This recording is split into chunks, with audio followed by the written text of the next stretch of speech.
கர்த்தருடைய நாமம் மகிமைப்படுவதாக. ஏற்கனவே நான் குறிப்பிட்டேன், எழுப்புதல் கூட்டங்களாகிய இந்த நாட்களிலே தேவ பிள்ளைகள் எழும்ப வேண்டும். ஆமென். நம்மை ஆண்டவர் எழுப்ப விரும்புகிறார். எந்த நிலையில் இருக்கிறோமோ அடுத்த நிலையில் கொண்டு போய் விட விரும்புகிறார். எத்தனை பேர் விசுவாசிக்கிறீங்க? நீங்க ஒருவேளை விசுவாசியாத நிலைமையில இருந்தா விசுவாசிக்கிற நிலைமைக்கு உங்களை எழுப்ப விரும்புகிறார். ஒருவேளை விசுவாசியா இருக்கிற நிலைமையில இருந்தா இன்னும் அதுக்கு மேல உங்களை நிரப்ப விரும்புகிறார். ஏற்கனவே அக்கினியா இருந்தா இன்னும் கொழுந்து விட்டு எரிக செய்யும்படி அவர் விரும்புகிறார். இதுவரை இருந்த அளவில் அல்ல, இன்னும் மேலாக ஆண்டவர் எழுப்ப விரும்புகிறார். விசுவாசிக்கிறவங்க அல்லேலூயா சொல்லுங்க பார்க்கலாம். விரும்புறவங்க ஒரு அல்லேலூயா சொல்லுங்க பார்க்கலாம். இயேசுவை எழுப்பும்படி வந்திருக்கிறேன் சொல்றவங்க கம்பீரமா ஒரு அல்லேலூயா. ஆமென். எழும்பணும்னா இயேசுவை போல மாறணும்னு நான் சொல்லி கொடுத்தேன். இயேசுவை போல மாறி அவர் அறிந்திருந்தவைகளை நாமும் அறிந்திருப்போமானால் ஒரு எழுப்புதல் நமக்குள்ள உண்டாகும். நம்முடைய ஜீவியம் மாறும். நாம் வித்தியாசமானவர்களாய் மாறுவோம். இந்த இரவு ஆமென், உட்கார்ந்து கொண்டிருக்கிற நாம் எழும்ப வேண்டும் என்கிற கருத்தில் நான் பேச போகிறேன். பக்கத்துல பார்த்து சொல்லுங்களா, உட்கார்ந்துட்டு இருக்கிற நம்ம என்ன பண்ணணும்? ஒரு கண்டிஷன் வச்சுக்கிடுவோமா, நீங்க எதை செஞ்சாலும் கொஞ்சம் சத்தமா செய்யணும். ஓகே தானா? இப்ப பக்கத்துல பார்த்து நல்லா சத்தமா சொல்லுங்க பார்க்கலாம், உட்கார்ந்துட்டு இருக்கிற நம்ம நீங்க ஒரு கேண்டில் பத்த வைக்கிறீங்க, நல்லா காத்து அடிக்குது, அணையிறது போல இருக்கு, என்ன பண்ணுவீங்க? நல்லா அந்த ஒரு மாதிரி அலம்பிட்டு இருக்கிறது நல்லதுக்கு இல்ல. எரிஞ்சா நல்லா எரியணும், இல்லாட்டா அணைஞ்சு போயிரு, வேற கேண்டிலா மாத்திடுறேன். அதே போல செஞ்சா நல்லா சத்தமா செஞ்சிடணும். ஓகே தானா? பக்கத்துல மறுபடியும் கை கூட சொல்லுங்க, உட்கார்ந்துட்டு இருக்கிற நம்ம எந்திரிச்சறணும். விசுவாசிக்கிறீங்களா? விசுவாசிக்கிறீங்களா? ஆமென். 9ஆம் அதிகாரத்துக்கு வந்தீங்கன்னா, நான் இப்ப சொன்னது என் பிரசங்க தலைப்பல்ல, இது அஸ்திவாரம். உட்கார்ந்துட்டு இருக்கிற நம்மை ஆண்டவர் எழுப்ப போகிறார். ஆமென். கூனி உட்கார்ந்துட்டு இருக்கிற நம்ம ஆண்டவர் எழுப்ப போகிறார். ஹல்லேலூயா. இந்த இரவு அற்புதத்தின் இரவா இருக்க போதுன்னு நான் விசுவாசிக்கிறேன், கர்த்தரும் அதை விசுவாசிக்கிறார். ஆமென். நீங்க விசுவாசிப்பீங்கன்னா ஒரு அல்லேலூயா சொல்லுங்க பார்க்கலாம். ஏதோ ஒன்றை செய்ய போகிறார். ஹல்லேலூயா. ஏதோ எதிர்பாராத ஒன்றை ஆண்டவர் செய்ய போகிறார். இன்றைக்கு நான் உங்களோடு பிரசங்கிக்க இருக்கிற தலைப்பு அனுப்பப்பட்டவன். சொல்லுங்க பார்க்கலாம். நல்ல சத்தமா சொல்லுங்களேன், அனுப்பப்பட்டவன். அனுப்பப்பட்டவன். இது ஒரு வித்தியாசமான தலைப்பு, எனக்கு ரொம்ப பிடிச்ச தலைப்பு. நான் ஆயத்தம் பண்ணும்போது ரொம்ப என்ஜாய் பண்ண ஒரு தலைப்பு. இதை நான் உங்களோடு பேச விரும்புகிறேன். இயேசு முந்தின அதிகாரத்தில் ஒலிவமலைக்கு போகிறார். போயிட்டு அந்த அதிகாரத்தில் நிறைய காரியங்களை பேசுறார். சீஷர்களோடு பேசுகிறார், வெளிச்சமா இருப்பதை குறித்து பேசுகிறார், விடுதலையை குறித்து பேசுகிறார். இதெல்லாம் பேசிட்டு வரும்போது பரிசேயருக்கும் அவருக்கு ஒரு தர்க்கம் ஏற்பட்டதுனால பரிசேயர் அவரை கொல்லும்படி நினைக்கிறாங்க. அப்படி நினைக்கும் போது 59ஆம் வசனம் 8:59 அவர் மேல் எரியும்படி கல்லுகளை எடுத்து கொண்டார்கள். இயேசு என்ன பண்ணாராம்? மறைந்து அவர்கள் நடுவே கடந்து தேவாலயத்தை விட்டு போனார். இயேசு இந்த உலகத்தில் வாழ்ந்தபோது மனிதனா இருந்தாரா, தெய்வமா இருந்தாரா? நான் கொஞ்சம் கேள்வியை கேட்டுதான் இன்னைக்கு நடத்த போறேன். நீங்க எல்லாரும் பதில் சொல்லணும். நானும் மாணவனா இருந்து வந்திருக்கிறேன். ஆனா நம்ம என்னெல்லாம் சேட்டை பண்ணுவோன்னு எனக்கும் தெரியும். நம்ம வாய் மட்டும் அசைச்சிட்டு தப்பிச்சிடலான்னு மட்டும் நினைக்க கூடாது. உங்க சத்தம் வரணும். சரிதானா? நல்லா தப்பா இருந்தா கூட பரவாயில்ல, தண்டனை கிடையாது. முட்டு போடுன்னு சொல்ல மாட்டேன். இது காதுல வச்சு ஒண்ணு பண்ணுவாங்களே, என்ன பண்ணுவாங்க? தோப்பு கரணம் போடுன்னு சொல்ல மாட்டேன். எதுவும் சொல்ல மாட்டேன். ஆன்சர் பண்ணா உங்களுக்கு நல்லது. அல்லேலூயா. இயேசு இந்த உலகத்துல வாழ்ந்தபோது மனிதனா இருந்தாரா, தெய்வமா இருந்தாரா? சரி, இப்படி கேட்டுக்கிறேனே, இயேசு மனுஷனா மட்டும் இருந்தாருன்னு சொல்றவங்க ஒரு அல்லேலூயா சொல்லுங்க. நீங்க விவரம் ஆயிட்டீங்க. இப்ப அடுத்த கேள்வி வர, இயேசு தெய்வமா மட்டும் இருந்தாருன்னு சொல்றவங்க ஒரு அல்லேலூயா சொல்லுங்க. நீங்க மகா விவரம் ஆயிட்டீங்க. இயேசு மனுஷனாகவும் இருந்தார், 100க்கு 100 தெய்வமாகவும் இருந்தார் சொல்றவங்க ஒரு அல்லேலூயா சொல்லுங்க பார்க்கலாம். நீங்க ஞானவான்கள். ஆமென். நீங்க எல்லாம் பிரசங்கத்தை கேட்கிறவர்கள் அல்ல, நீங்க எல்லாம் பிரசங்கி மாறாம பவுல் இப்படி சொல்ல, காலத்தை பார்த்தா பிரசங்கியா இருக்க வேண்டியவர்கள் உங்களுக்கு இப்படி சொல்லணும், காலத்தை பார்க்கும்போது பிரசங்கி ஆகிவிட்டீர்கள். ஒரு அல்லேலூயா சொல்லுங்க பார்க்கலாம். இந்த அளவுக்கு உங்களுக்கு புரிதல் இருந்துச்சுன்னா நான் பேசுறது உங்களுக்கு புரிஞ்சிடும். கர்த்தர் நல்லவர். அப்ப பாருங்க, இயேசு தெய்வீகம் இங்கு வெளிப்படுறதை நீங்க பார்க்க முடியும். மனிதனா இருந்தாலும் வேலை நிறைவேறாத போது, அதுவரைக்கும் அவர் மேல கை வைக்க முடியாது என்பது இருக்கும்போது, தெய்வீகம் வெளிப்பட்டு அவர் மறைக்கப்பட்டு, அந்த வசனம் ரொம்ப அழகா சொல்லுது, அவர்கள் நடுவே கடந்து தேவாலயத்தை விட்டு போனார். தேவாலயம் எங்க இருக்கிறது? சூப்பர், எருசலேம்ல இருக்குது. எருசலேமை விட்டு இயேசு அப்புறம் போகிறார். அதனாலதான் அடுத்த அதிகாரத்தின் முதல் வசனம் ஆரம்பிக்கிறது, அவர் அப்புறம் போகையில். எதை விட்டு அப்புறம் போகையில்? எருசலேமை விட்டு அப்புறம் போகையில், தேவாலயத்தை விட்டு அப்புறம் போகையில். இப்போ இயேசு போகும்போது சந்தோஷமா போயிருப்பாரா, துக்கமா போயிருப்பாரா? நீங்களே யோசிங்களேன். இயேசு இடத்துல உங்களை போட்டு உங்களை கொல்றதுக்கு வீட்டில் 4 பேர் கல் எடுத்துக்கிட்டு இருக்காங்க. நீங்க மறைஞ்சி எடால் போடலாம் தப்பிச்சு போறீங்க. கொண்டாடுவோம் நாம் கொண்டாடுவோம் அப்படின்னு போவியலா? கண்ணீரை துடைப்பவர் இயேசுன்னு போவியலா? எப்படி போவீங்க சொல்லுங்களேன்? துக்கமா? இந்த ஜனத்துக்காக ஆண்டவரே என்ன அனுப்புனீர், இந்த ஜனத்தை நேசிச்சு அனுப்புனீர், உம்முடைய அன்பை வெளிக்காட்டுறதுக்கு நான் தான் கிடைச்சேனா? இவங்கிட்ட என்ன சொன்னாலும் புரிய மாட்டேங்க. விடுதலையை கொடுக்கலாம்னு நினைச்சா கேட்க மாட்டேங்கிறான். ஊனா நாயை பார்க்குற மாதிரி கல் எடுத்துக்கிட்டு ரெடி ஆயிடுறான். ஆண்டவரை, இவனை நான் என்ன பண்றது அப்படின்னு யோசித்து நொந்து போய் தான் போகணும்ல. அவர் போகும்போது இயேசுவினுடைய சிறந்த குணாதிசயங்கள்ல ஒண்ணு என்ன தெரியுமா? அவர் போகும்போது அப்புறம் போகையில் பிறவி குருடனாகிய ஒரு மனுஷனை கண்டார். அந்த கண்டாருங்கிற வார்த்தை ரொம்ப ரொம்ப முக்கியம்.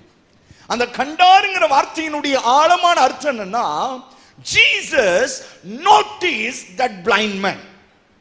அந்த பிறவி குருடன், அந்த வார்த்தையே பயங்கரமானது. சாதா குருடன் அல்ல, பிறவி குருடன். குருட்டுல பல வகை இருக்குது. சுகர் வந்துச்சுன்னா குளோக்கமா மாறி மாறி கண்கள்ல புரைகள் வந்து அது ஒரு குருடு இருக்கிறது. வயசு ஆக ஆக ஆக தூர பார்வை கிட்ட பார்வன் வந்து அது ஒரு மங்கலான ஒரு குருடு இருக்கிறது. திடீர்னு பாதி கண்ணு மட்டும் தெரியாது, பாதி கண்ணு தெரியும். திடீர்னு பார்த்தா கண்ணு ஃபுல்லா இருட்டடைஞ்சு ஒரே ஒரு இடத்துல மட்டும் வெளிச்சமா தெரியும். மருத்துவர்கள்ட்ட போய் கேட்டீங்கன்னா லிஸ்டா அடுக்குவாங்க. ஆனா இந்த குருடு எப்படின்னா, பிறவியில் இருந்து அவன் பார்த்த ஒரே நிறம் என்ன தெரியுமா? நீங்க கண்ணை மூடி பாருங்களேன், என்ன கலர் தெரியுதுன்னு பாருங்களேன். என்ன கலருங்க? கருப்பு. இருட்டுன்னு சொல்லலாம், கரெக்ட் தான், கருப்பு. அது மட்டும்தான் அவனுக்கு தெரிஞ்சது. சுத்தி இருக்கிறவங்களாம் பேசியிருப்பாங்க, வானத்தை பாரு என்ன நீல கலர்ல இருக்கு. அவன் தலையை உயர்த்தி பார்த்தாலும் அவனுக்கு தெரிந்த நிறம் கருப்பு தான். அவன் சுத்தி பார்த்துருவான், இந்த ரோஜா பூவை பாரு என்ன செக்கச்செவரேன்னு இருக்கு. அவனுக்கு தெரிந்ததெல்லாம் கருப்பு தான். இங்க பத்தியா இந்த பிள்ளை செக்கச்செவேன்னு பிறந்திருக்கு, அவனுக்கு தெரிந்ததெல்லாம் கருப்பு தான். என்ன கலரை சொன்னாலும் அவனுக்கு தெரிஞ்சது கருப்பு தான். பிறவி குருடன். இந்த குருடன் ஒரு இடத்துல உட்கார்ந்து கொண்டு இருக்கிறான். இந்த குருடன் அது உட்கார்ந்துட்டு இருக்கிறத நீங்க ஒரு வசனத்தை வாசித்தா உங்களால புரிய முடியும். 9ஆம் அதிகாரத்துல 9ஆம் வசனம் என்று நினைக்கிறேன். வாசிங்க ஒருத்தர். 8ஆம் வசனத்தை வாசிங்க. அப்பொழுது அயலகத்தாரும் அவன் குருடனாய் இருக்கையில் அவனை கண்டிருந்தவர்களும், அவனுக்கு கொடுக்கப்படுகிற அடையாளம் என்ன? இவன் உட்கார்ந்து பிச்சை கேட்டு கொண்டிருந்தவன் அல்லவா? ஆமென். இந்த குருடனுக்கு பெரிய பிரச்சனை என்னன்னா, இன்னைக்கு நம்ம குருடர்களை சொல்றது இல்ல, அதுக்கு பதிலா வேற ஒரு வார்த்தை பயன்படுத்துறோம். என்ன வார்த்தை சொல்லுங்க பார்க்கலாம்? பார்வை இல்லாதவர்கள், பார்வையற்றவர்கள், மாற்றுத்திறனாளிகள். அவங்களுக்கு கௌரவப்படுத்தி அவங்களுக்கு காயப்பற்றக்கூடாது, நம்ம சொல்றதுனால அவங்க இருதயம் பாதிக்கப்பட்டக்கூடாதுன்னு அவங்கள கௌரவமா நம்ம நடத்துறோம். இன்றைக்கு ஒருவர் பார்வை இல்லாதவர் ரோட கிராஸ் பண்ணணும்னு இருந்தார்னா நம்ம கையை பிடிச்சி அங்க கூட்டு போற அளவுக்கு இன்றைக்கு கரிசனை கொஞ்சம் வளர்ந்து இருக்கிறது, பொது அறிவு கொஞ்சம் வளர்ந்து இருக்கிறது. ஆனால் இயேசு வாழ்ந்த காலத்துல ஒரு குருடன் எப்படி மதிக்கப்பட்டான்னா, பிச்சைக்காரனை போல நடத்தப்பட்டான். அதிலும் பிறவி குருடன் சாபமாக்கப்பட்டவனை போல நடத்தப்பட்டான். இவனால் எங்கேயும் போக முடியாது, எங்கு நடக்கினாலும் யாராவது ஒருத்தர் உதவி செய்யணும். யாரும் உதவி செய்வதற்கு ஆயத்தமா இல்லை. இவனுக்கு போஷிப்பதற்கு ஆயத்தமா இல்ல. ஐயா, இதுல பெரிய கொடூரம் என்ன தெரியுமா? ஆமென். அந்த வசனம் சொல்லுது பாருங்க, இவன் உட்கார்ந்து என்ன கேட்டுக்கிட்டு இருந்தாங்க? பிச்சை. ஐயா, அப்பா அம்மா இன்னும் உயிரோட இருக்காங்க. அந்த வசனங்களை நீங்க தொடர்ந்து பாத்தீங்கன்னா, ஆமென், 18ஆம் வசனத்தை நீங்க பாத்தீங்கன்னா, குருடனா இருந்து பார்வையடைந்ததை யூதர்கள் நம்பாமல் அவனுடைய தாய் தகப்பன்மார, அப்பா அம்மா இருந்தாலும் பிள்ளை என்ன பண்ணிக்கிட்டு இருக்கு? பிச்சை. ஏன்னா பிறவி குருடன் என்று ஒருவன் இருந்தால் அவன் சாபத்துக்குள்ளானவன் என்று அவர்கள் கருதினார்கள். இவன் சாபம் பிடிச்சவன், இவன் கிட்ட போனாலே சாபம், இவன் சாபத்துல உருவானவன், இவனால ஒரு பிரயோஜனமும் இல்லை அப்படின்னு நியமிக்கப்பட்ட ஒருவன். அதனாலதான் இந்த ஆரம்பிக்கும் போது சொன்னேன், இந்த குருடனை போல இன்றைக்கு உட்கார்ந்து கொண்டிருக்கிற நம்மை தேவன் எழுப்ப விரும்புகிறார். கரங்களை உயர்த்தி ஒரு அல்லேலூயா சொல்லுங்க பார்க்கலாம். உற்சாகம் ஒரு அல்லேலூயா சொல்லுங்க பார்க்கலாம். ஐயா, இந்த குருடன் இருக்கிற இடத்துல, பிச்சை எடுக்கிற இடத்துல, அம்மா தாயேன்னு கத்துற இடத்துல ஏகப்பட்ட பேர் கிராஸ் பண்ணி போயிருப்பாங்க. நிறைய பேர் நடந்து போயிருப்பாங்க. போற ஒவ்வொருத்தரும் ஒவ்வொன்ன பேசிட்டு போயிருந்திருப்பாங்க.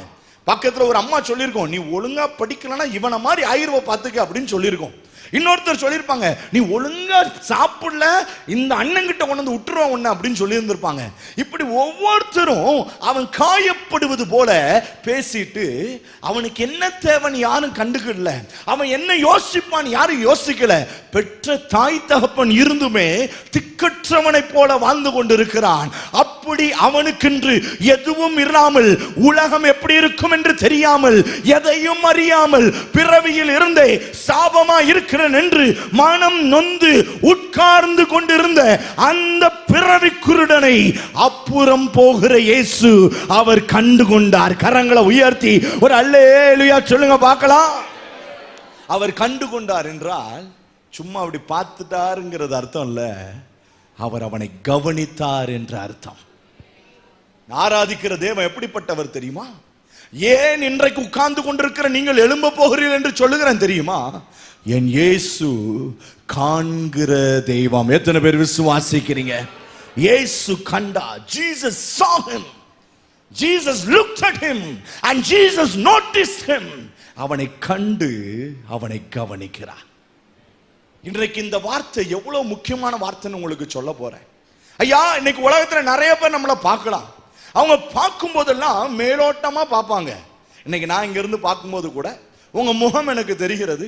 உங்க முகத்துல சிரிப்பு இருக்கா, துக்கம் இருக்கா, துயரம் இருக்கா, எப்போ முடிப்பாருங்கிற வருத்தம் இருக்கா, பசி இருக்குதா, சோர்வு இருக்குதா, நொந்து போய் வந்திருக்கீங்களா, இவ்வளவுதான் என்னால பார்க்க முடியும். ஒருவேளை ஒரு கண்ணீர் இருக்குன்னா அல்றாங்கன்னு மட்டும்தான் என்னால சொல்ல முடியும். ஆனா இயேசு கவனித்தார்னு வைங்களேன், அதுல ஒரு விசேஷம் இருக்கிறது.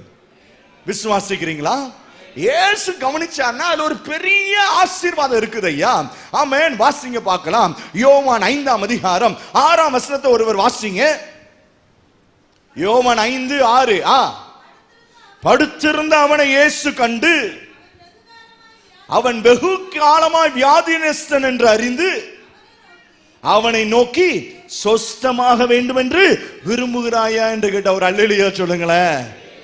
ஐயா, படுத்திருந்த ஒருவனை இயேசு கண்டு அவர் கேட்கிற ஒரு இதை பாருங்க. இயேசு பார்த்த உடனே அவர் அறிஞ்சிடுறார். அறிஞ்சு அவர் கேட்ட கேள்வி என்னன்னா, சொஸ்தமாக விரும்புறியா? இப்போ இந்த 9ஆம் அதிகாரத்துக்கு வருவோமே. இங்க ஒருத்தர் குருடனா இருக்கிறான்ல, நீங்க அங்க இருந்திருந்தா என்ன கேள்வி குருடன்ட்ட கேட்டிருப்பீங்க?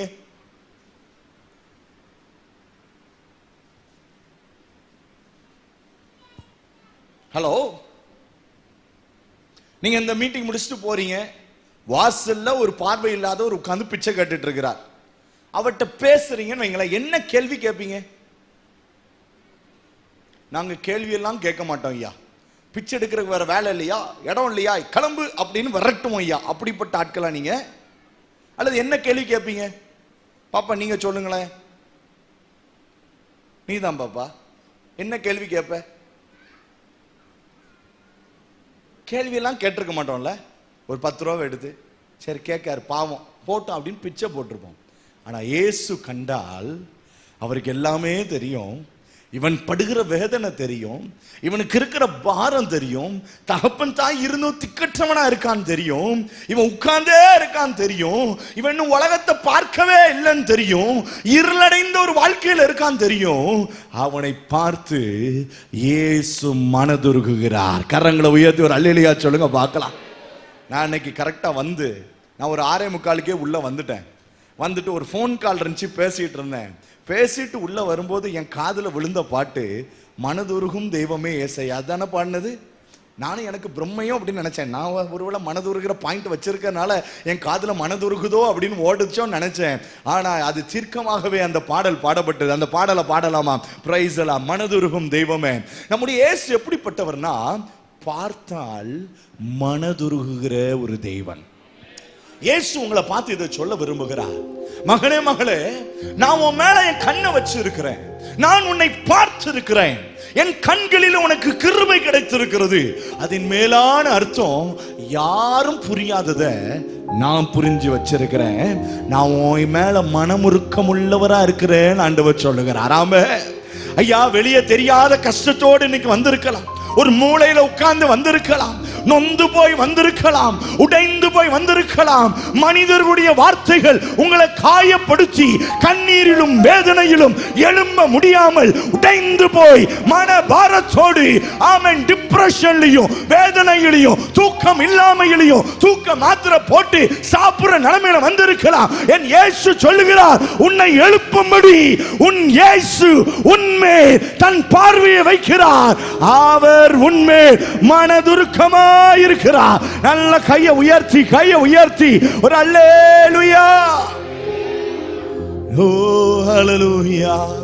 நீர் நல்லவர், சர்வ வல்லவர், நீங்க நல்லவர், சர்வ வல்லவர், உங்க இரக்கத்திற்கு முடிவே இல்லை, உங்க அன்பிற்கு சத்தம் உயரட்டும், வாய்களை திறந்து, உங்க இரக்கத்திற்கு முடிவே இல்லை, உங்க அன்பிற்கு அளவே இல்லை, அவை காலை தோறும் புதிதாயிருக்கும். மனதுருகும் தெய்வமே ஏசையா, உம்மை மனதார மனதுருகும் தெய்வமே ஏசையா, உம்மை மனதார துதிப்பேன் ஸ்தோத்தரிப்பேன். மெய்யாக எங்களது பாடுகளை ஏற்றுக்கொண்டு துக்கங்களை சுமந்து கொண்டீ. பாடுவோம் இன்னும் கொஞ்சம் சத்தமா.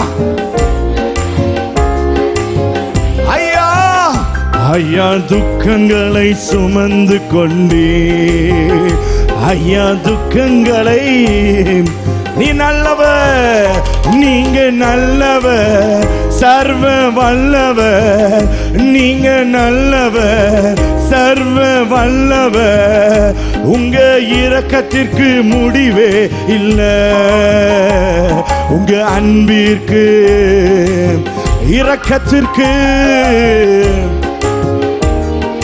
இயேசுவே அன்பிற்கு அளவே இல்லை, அவை காலை தோறும் புதிதாயிருக்கும், அவை காலை தோறும் புதிதாயிருக்கும்.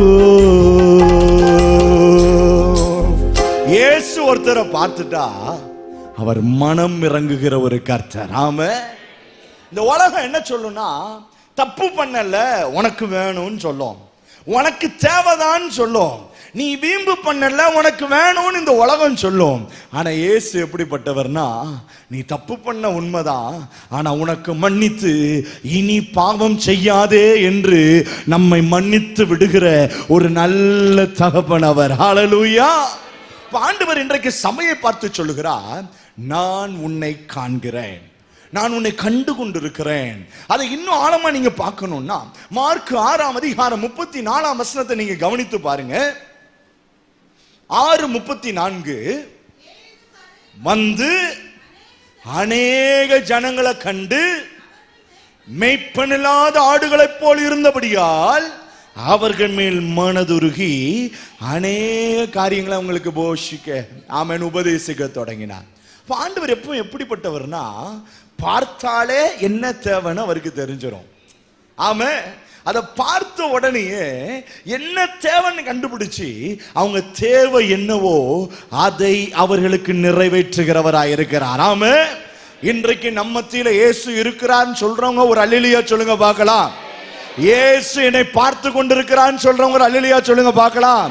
இயேசு உங்களை பார்க்கார்னா அதன் அர்த்தம் உங்கள் தேவை என்னதென்று அவர் அறிந்திருக்கிறார். உங்களுக்கு என்ன வேணுங்கிறத அறிந்திருக்கிறார். மனம் இறங்கி மனது உருகி உங்களுக்கு தேவையானதை இன்றைக்கு இந்த மாலையிலே இந்த 2வது நாள் கூட்டத்திலே என் இயேசு உங்களுக்கு செய்து முடிக்க போகிறார். ஆமென். அப்படியே நீங்க மத்தேயு 14:14 வந்தீங்கன்னா, அங்கும் திரளான ஜனங்கள் வந்திருப்பதை இயேசு கண்டு அவர்கள் மேல் மனதுருகி அவர்கள் வியாதிகளை எல்லாம் சொஸ்தமாக்கினார். இப்போ மனதுருகிறவர், அவர் பார்வையிலே ஒரு மனம் இரக்கம் இருக்கும். இதை நீங்க புரிஞ்சு கொள்ளணும்னு வைங்களேன். உலக மனிதர்களின் பார்வையை கொஞ்சம் பார்க்கலாம். உலக மனிதருடைய பார்வை எப்படி இருக்கும்? இயேசு இந்த குருடனை பார்த்து அவனுக்கு சுகம் கொடுத்து விட்டார். அவன் நல்ல பார்வை தெளிவடைஞ்சு வர்றான். வர்றவனுக்கு இந்த உலகம் என்ன சொல்லுது தெரியுமா? 9ஆம் அதிகாரத்துல 8ஆம் வசனத்தை வாசிங்க. அப்பொழுது அயலகத்தாரும்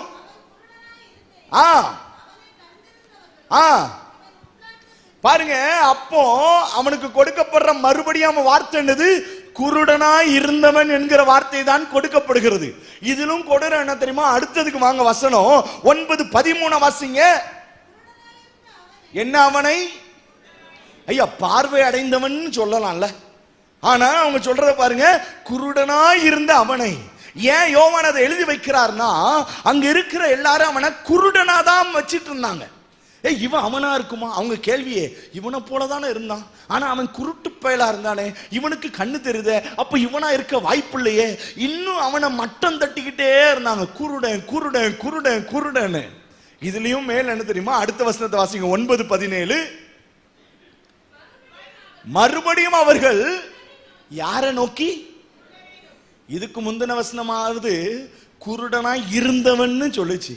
இதுல அவனுக்கு மறுபடியும் என்ன பேர் கொடுக்கறாங்க? இந்த உலகத்துக்கு ஒரு பழக்கம் இருக்கு.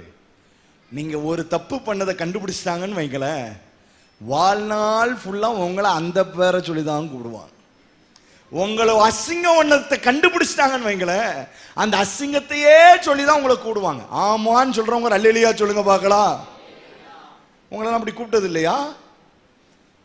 உங்க தப்பு ஒண்ணு தெரிஞ்சிருச்சுன்னா அந்த தப்பை உலகம் முழுவதும் பிரசித்திப்படுத்துவதற்கு நம்மை போல இங்க யாரும் இல்லை. ஒரு ஆமென் சொல்லுங்க பார்க்கலாம். அப்ப பாருங்க, குருடனா இருந்தவன் ஏன் அவன் பார்வை அடைஞ்சிட்டான்ப்பா. ஆனா அந்த உலகம் எப்பவுமே எப்படி கீழே போட்டு மிதிக்கலாம், எப்படி உடைக்கலாம். இந்தியர்களை குறித்து ஒண்ணு சொல்லுவாங்க. இந்தியர்கள் எப்படியா, ஒரு பானைக்குள்ள இந்த நண்டுகளை நீங்க போட்டு வச்சீங்கன்னு வைங்களேன், மூடவே அவசியம் இல்லையா. நீங்க அதை மூடி போடணும்னு அவசியமே இல்லை. ஏன் சொல்லுங்க பார்க்கலாம். ஒன்னு ஏறினா இயேசுவின் நாமத்துல அடுத்தது பிடிச்சு இழுத்துரும், ஏறவே விடாது.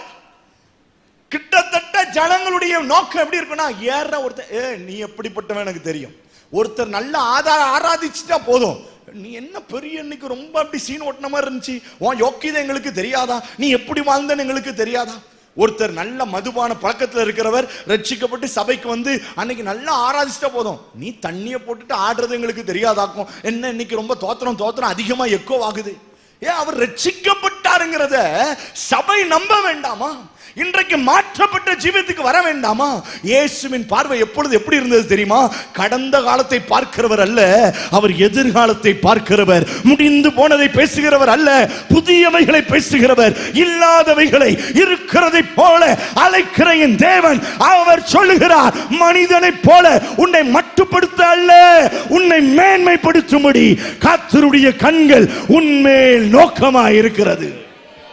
ஆமென். ஆமென். இன்னைக்கு ஆண்டவர் சொல்றான், உன் சூழ்நிலையில என்ன செய்யணும்னு எனக்கு தெரியும், நான் உன்னை பார்த்துட்டு இருக்கிறேன்னு சொல்றேன். அதனுடைய மகத்துவத்தை உங்களுக்கு சொல்ல போறேன். இன்னைக்கு நம்ம ப்ராப்ளம் எல்லாத்துக்கும் ஒரே ஒரு சொல்யூஷன் என்ன தெரியுமா? உங்க கண் என் மேல இருந்தா போதும் ஆண்டவரே. எத்தனை பேர் விசுவாசிக்கிறீங்க? ஆமா. வயதான காலத்துல பெற்றோர் அழுறத நான் பார்த்துருக்கிறேன். மரண படுக்கையில் இருக்கும்போது அவங்க பிள்ளைங்கிட்ட அவங்க பேசுவாங்க, ஐயோ நான் போய் சேர போறேனே, இனி உன்னை யார் பார்த்துக்குவா அப்படின்னு சொல்லுவா. அந்த பார்த்துக்குவாங்கிறதுக்கு அர்த்தம், உன்னை இனிமே யார் போஷிப்பா, உன்னை நீ யார் விசாரிப்பா, உன்னை இனி யார் ஆதரிப்பா, நீ நல்லா இருக்கியா, என்ன பண்ற, எப்படி பண்றன்னு யாரு கரிசனையோட இருப்பா. அதுதான் அந்த வார்த்தையின் அர்த்தம். இயேசு சொல்லுகிறார், இந்த உலக மனிதர்கள் எல்லாம் போன பிறகும் உன்னை பார்த்து கொண்டே இருக்கிற ஒரு திவ்ய தேவன் நம்மோடு கூட இருக்கிறார். நல்ல கையை உயர்த்தி அவருக்கு ஒரு அல்லேலூயா சொல்லுங்க. அவர் பார்த்து கொண்டு இருக்கிறார். ஆமா, அவர் பார்த்து கொண்டு இருக்கிறார். அப்போ இந்த பார்வை எப்படிப்பட்டது தெரியுமா? நீங்க ஆதியாகம புத்தகத்துக்கு வந்தீங்கன்னா 16ஆம் அதிகாரத்துக்கு வாங்க. சாராள் அங்க ஒரு சேட்டையை பண்ணி வச்சிருக்காப்ல. ஆபிரகாம் வாக்குத்தத்தம் பண்ணப்பட்டவன், சாராளும் வாக்குத்தத்தம் பண்ணப்பட்டவள். அவர்களுக்கு பிள்ளை இல்லாத இருந்த போது 16ஆம் அதிகாரத்தின் முதல் 3 வசனத்தை நீங்க வாசித்தீங்கன்னா, சாராள் ஆபிரகாமுக்கு ஒரு ஐடியா கொடுக்கறாங்க. ஒருவேளை ஆகாரால் என் வீடு கட்டப்படும் என்று சொல்லி சாராள் அவளுக்கு கொடுத்து, இவள் மூலமா எனக்கு ஒரு குழந்தை வேணும்னு சொல்ல, ஆண்டவரும் பாருங்களேன், சாராள் கர்ப்பத்தை அடைத்து வச்சிருந்தவர் உடனே ஆகாருக்கு பதில கொடுத்துட்டார். சாராள் அம்மா நினைச்சிருக்கோம், எஸ், அந்த திட்டம் எவ்வளவு பெரிய திட்டம், இவ்வளவு நாள் காத்திருந்ததுக்கு அன்னைக்கே இதை செஞ்சிருக்கலாமே, இப்படி எல்லாம் சாராளமா கொண்டாடி இருக்கோம். இப்போ பிரசவம், அந்த கர்ப்பம் அவங்களுக்கு வந்த உடனே, எப்பவுமே இந்த கர்ப்ப ஸ்திரீகளுக்கு ஸ்பெஷல் கவனிப்பு உண்டு இல்லையா? நானே எங்க வீட்டில் இருந்தேன், என் மனைவி கர்ப்பமா இருந்தபோது நம்மள ஒரு நாதியும் கண்டுக்கிறது இல்லை. ஆனா என் மனைவிக்கு 5 வேளையும் சாப்பாடு. காலையில எந்திரிச்சா காப்பியை கொடுக்கறது என்ன, உட்கார்ந்து ஃப்ரூட்டை கொடுக்க, நம்ம அங்க கதியேன்னு கிடப்போம். நம்மளை யாரும் கண்டுக்கிறதே இல்லை. அவங்களுக்கு ஊட்டுறத நீ சாப்பிட்டியாமான்னு கேட்கறது என்ன, ஒவ்வொருத்தரா விசாரிக்கிறது என்ன. நம்ம ஏதோ தெருநாய் போல லோலோன்னு அல்லல் பட்டு போய் கிடக்க வேண்டிய ஜீவி. இந்த வருத்தம் உங்களுக்கு புரியாது. இதை புரிந்த ஆண் மக்கள் மட்டும் ஒரு அல்லலியா சொல்லுங்க பார்க்கலாம். நீங்க எவ்வளவு விவரமானவர்கள் என்றால், இன்றைக்கு இரவு எனக்கு சாப்பாடு வேணும் ஐயா, இன்னைக்கு அல்லலியா சொல்லி மாட்டிட்டு சாப்பாடு இல்லாம போறதுக்கு நான் ஒண்ணும் அந்த அளவுக்கு நாங்க ஞானம் இல்லாதவர்கள் அல்ல, ஞானவான்கள். அது நடக்கும் வீட்டுல. அதனாலே பொறாம வரும். 3 குடும்பம் ஒண்ணு சேர்ந்து இருக்குன்னு வைங்களேன், ஒருத்தருக்கு நல்ல கர்ப்பமுற்று நல்ல கனி வந்து அவங்க ஸ்பெஷல் கவனிப்பு. அவங்களை எங்கேயும் நடக்க விட மாட்டாங்க. நடந்தாலே ஐயோ ஐயோ நடக்காது. அவங்களுக்கு கை கொள்ளனா கூட எல்லாம் எடுத்துட்டு போய் கொடுப்பாங்க. அடுத்த 2 மூஞ்ச ஒரு மாதிரி பார்த்துக்கிட்டு இருக்கோம், என்ன அவங்களுக்கு மட்டும் ஸ்பெஷல் கவனிப்புன்னு. இது எப்பவும் இருக்கும். ஏன்னா இப்ப அது ஒரு ஜீவன் இல்ல, 2 ஜீவன் இல்லையா? இப்போ ஆகாருக்குள்ள இருக்கிறது ஆபிரகாமை பொறுத்தவரையில, சாராளை பொறுத்தவரை இது என்ன ஜீவனு? வாக்குத்தத்தத்தின் ஜீவன் அவங்கள பொறுத்தவரையில. அப்போ ஆபிரகாமும் ஸ்பெஷல் கவனிப்பு. அது வரைக்கும் சாராளேன்னு கூப்பிட்டு வந்தவர் இப்ப யாருன்னு கூப்பிட்டு வருவாரு? ஆகாரே. சாராள் பாப்பா, என்ன நம்மளை கூப்பிடுறவர் இங்க கூப்பிடுறாரே. அங்க போய் சாராள் சாப்பிட்டியாமான்னு கேட்டவர், ஆகார் சாப்பிட்டியான்னு கேட்டவர் சாராளை மறந்துருப்பார். ஏன்னா இப்போ சாராள் முக்கியம் இல்லை, இது செத்து போன கர்ப்பம், பிள்ளை உள்ள கர்ப்பம் இங்கதான் இருக்கு. கொஞ்சம் ஸ்பெஷல் கவனிப்பு. கிரேப்ஸ்னா கொஞ்சம் எக்ஸ்ட்ரா கொண்டு வந்து இங்க கொடுக்கிறார், சேலைனா கொஞ்சம் எக்ஸ்ட்ரா கொண்டு வந்து இங்க கொடுக்கிறார். கவனிப்பு. ஐயோ வேர்க்குதே, ஃபேனை போட்டுன்னு ஃபேனை போட்டு விடுறார். ஃபேன் பத்தலையே ஏசியை போடுவோன்னு போட்டு விடுறார். ஐயோ தரையில படுத்திருக்கேமா, இது வரைக்கும் நீ அடிமை பெண், இனிமே நீ என்னுடைய குடும்ப பெண் வா அப்படின்னு மேட்டையை கொடுக்கிறார். எல்லாத்தையும் தூக்கி உயர்த்தி வைக்க ஒருத்தருக்கு அடுப்பு இல்லாமையே வயிறு வேகுது. சாராள் அக்காவுக்கு அவ என்ன பார்த்தா, நீ என்னதான் கர்ப்பமா இருந்தாலும் வீட்டு எஜமானி யாரு? நான் தான். இப்ப காட்டுறேன் பாருன்னு டார்ச்சருக்கு மேல டார்ச்சர் சொல்லி பாருங்க. 5ஆம் வசனத்தை நீங்க வாசித்து பாருங்க. நேரிட்ட அநியாயம் உமது மேல. யார் மேல படிய பாருங்க? ஆபிரகாம் தலையில. நீர் தான் ஏன் காரணம்.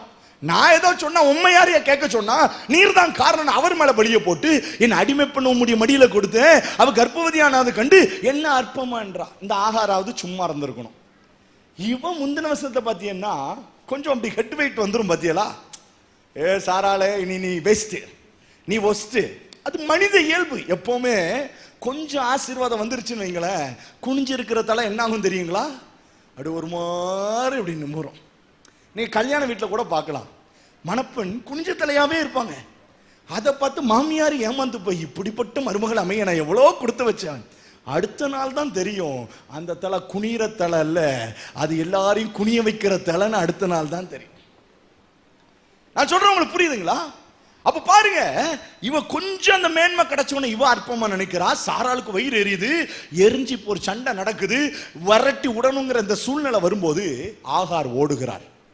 வாழ்க்கையை வெறுத்து ஓடுறா, பிள்ளைய சுமந்துட்டு ஓடுறா, என்ன பண்ணணும் தெரியல. ஓடி போகும்போது கர்த்தருடைய தூதனானவர் அவளை வனாந்திரத்துல நிறுத்தி அவளை பார்த்து சொல்றாரு. வாசிங்க பார்க்கலாம், 9ஆம் வசனத்தை வாசிங்க.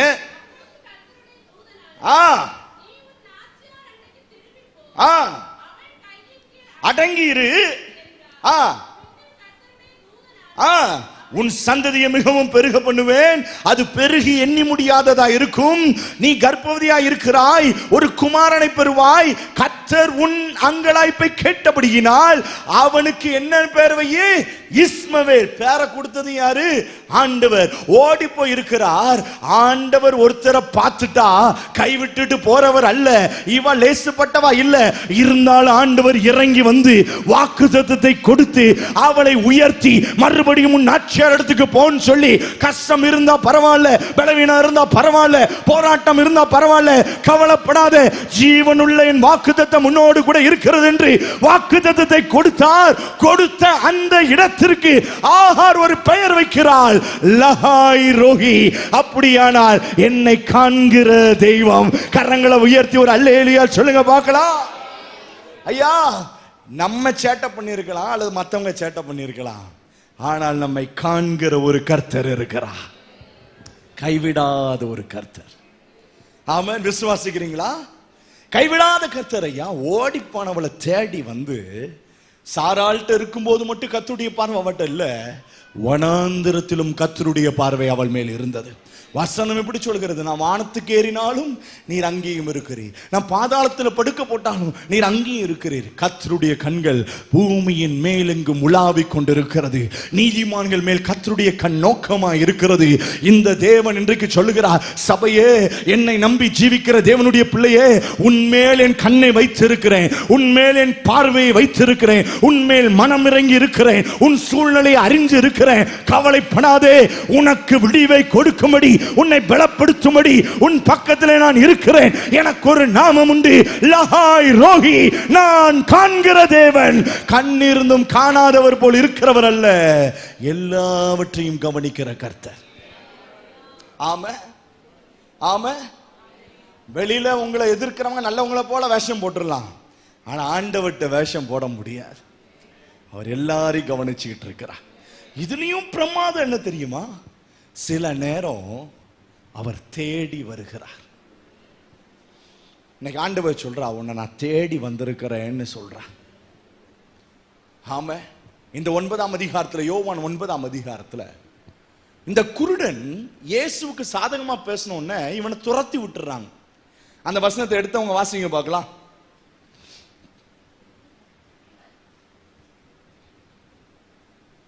34ஆம் வசனத்தை வாசிங்க.